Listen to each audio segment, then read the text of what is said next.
Foam rolling for the knee. It is essential to get the muscle groups of the knee and relax them with the foam roller.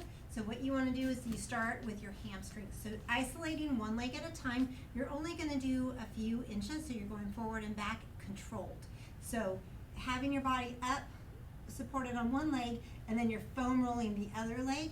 You want to give yourself plenty of room that you're able to go back and forth. And you're just trying to do a few inches at a time, maybe 3 or 4 inches, but you're going back and forth, trying to get the blood to flow in there and push out any uncomfortable chemicals that are in there.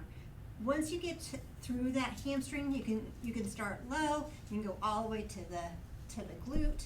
You're really trying to get that whole muscle going from the from the glute through the knee. You want to also go where the hamstring crosses the knee.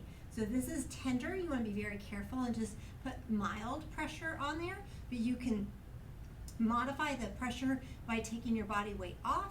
You can also sit on there and cross your leg, and then that way it adds more pressure to that knee. And then it also really just gets in there and allows that pressure to stimulate healing in there. So you don't want it to where it's sharp pain, but it might be a little uncomfortable. The next one is the IT band.